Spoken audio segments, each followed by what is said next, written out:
everybody. This is Steve Groves. And Guy Powell. And today we're going to be talking about one of the topics out of the ROI of social media, and that is the conversation hierarchy. This is a process that describes how marketers can integrate measurement into their strategic and tactical marketing workflows. The conversation hierarchy looks at and describes how different messages and conversations interact with each other at different levels.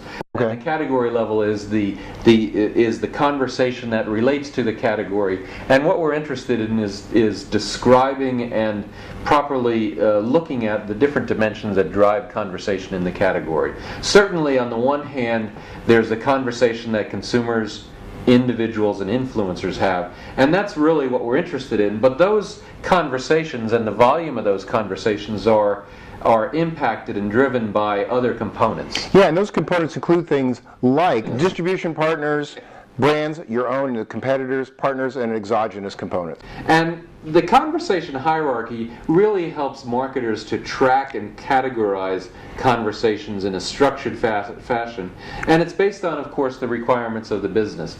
In business-to-business markets, different components are going to be more important than on consumer markets.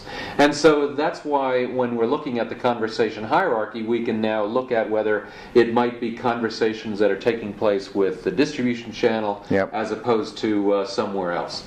And that makes it not only important for looking at all conversations, but clearly developing and designing your listening post and your search engine optimization tactics. Yeah.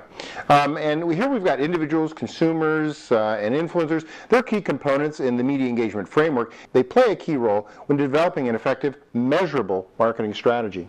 That's right. And so, as I mentioned, not all businesses are going to need to track all of the different levels. But what's important is that we have a defined hierarchy of which one type of business can look at different areas, and they might be different than another set of areas. Yeah, absolutely. And and what that means is, in this way, we can really structure how we can measure success at each of the dimensions within the conversation hierarchy to really help marketers gauge their overall success. Starting with consumers. So tracking social marketing conversations made by consumers can be decomposed into the following dimensions, depending upon, of course, the category. Certainly, we're interested in which segments are saying what types of things about our brands and competitive brands. Certainly, we want to be very focused on the consumer and anything that's really related to that consumer. There might be specific subjects that are more important to consumers, so it might be things related to corporate social responsibility, or it might be other dimensions related to price or some other attribute concerning the category. And then lastly, of course, what we're interested in is how these conversations affect the consumer purchase behavior. Right. But when we start talking about the way those conversations can be impacted, one of the first things is at the category level. And when we talk about categories, the category level conversations impact the whole size of the category. They can impact the whole size of the category, especially relevant when we're talking about business-to-business marketers, because analysts can really influence the growth of the whole category. Our analysts from companies like Forrester and the Gartner Group are very influential in terms of the size of the category in high technology, for example. Now, those personas are generally non-brand specific. So here you are having a group of different analysts that really drive, as Stephen said, the whole growth and size of the category.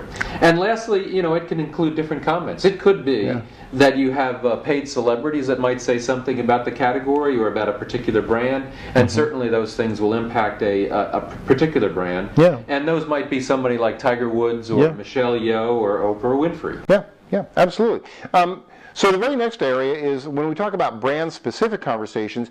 Here we're talking about conversations that are going to aid in one brand over another. Just as traditional media, there's some spillover effect to all brands in the category, but really when we're talking about brands, we're talking about a specific brand. There are public advocates of the brand, an ambassador program, so to speak, and then there's aspects of the engagement.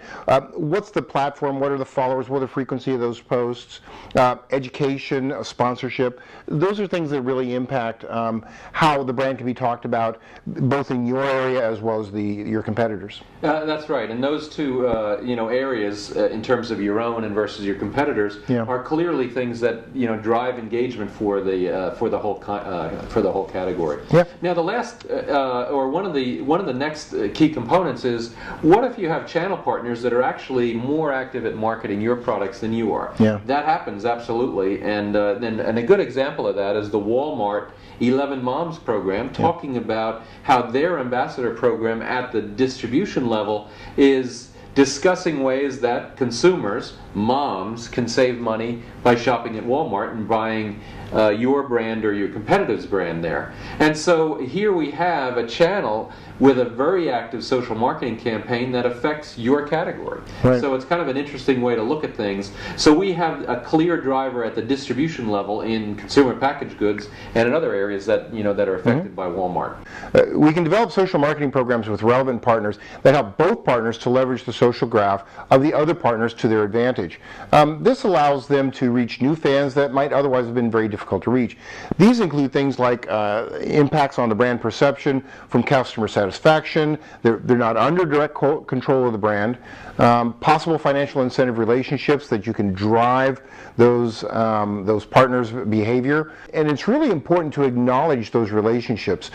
Using at mentions, compliment one another, and let people know that you really are connected. No, that's absolutely right. And the last one, exogenous factors, those are things that are outside of the control of any of the brands in the category. And we're not really looking at the areas that we already discussed, which are partners, distributors, and then at the category level. But these could be things that are maybe discussing the weather, where conversations on the weather might influence how people might buy Johnsonville brats.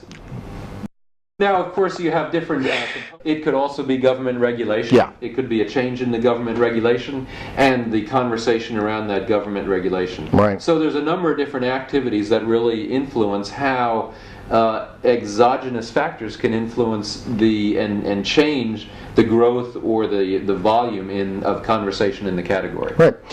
This has been the ROI of social media, and this has just been our brief little video clip on the conversation hierarchy. So come join us at www.roiofsocialmedia.com.